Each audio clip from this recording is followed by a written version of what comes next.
Sutrisno lahir tanggal 15 November tahun 1935. Penampilan dan perawakan yang gagah. Sesekali ia melempar senyum ketika ada kunjungan atau meninjau keadaan warga di saat ia duduk sebagai Wakil Presiden Republik Indonesia. Bukan saja murah menyapa dan senyum, ya beliau gitu familiar di era tahun 1993 sampai dengan 1998. Caks walau usianya telah senja dan sudah lama meninggalkan percaturan politik kekuasaan, tapi ia masih konsisten dengan keutuhan NKRI. Semasa kecil, ia terpaksa tidak melanjutkan sekolah dan memilih berjualan koran dan rokok demi mempertahankan hidup serta kebutuhan ekonomi keluarga.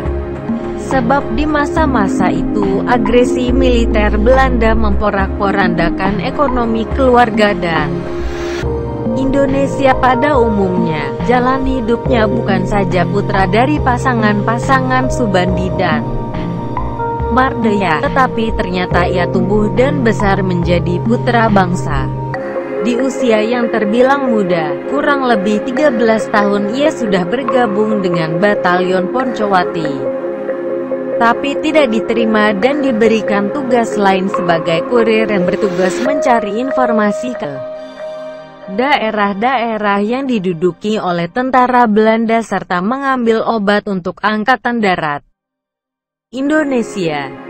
Di saat keadaan keamanan negara berangsur membaik, ini dikarenakan Belanda kalah, ia pun kembali melanjutkan pendidikannya.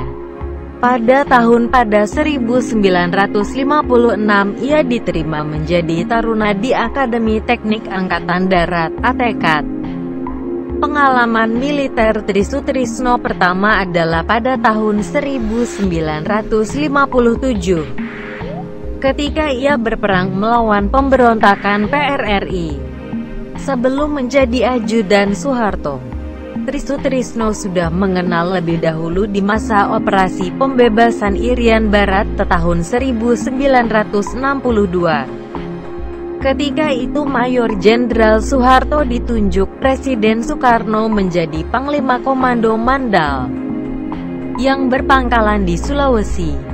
Pada tahun 1974, Tri terpilih menjadi ajudan Presiden Soeharto. Di saat inilah karir suami dari Tuti Sutiawati yang dinikahinya tanggal 21 Januari tahun 1961 itu meroket karirnya. Pada tahun 1978, Tri diangkat ke posisi Kepala Komando Daerah Staf di Kodam 16 Udayana. Setahun kemudian, ia akan menjadi Panglima Daerah Kodam 4 Sriwijaya. Dan 4 tahun kemudian, ia diangkat ke Panglima Daerah Kodam V Jaya dan ditempatkan di Jakarta.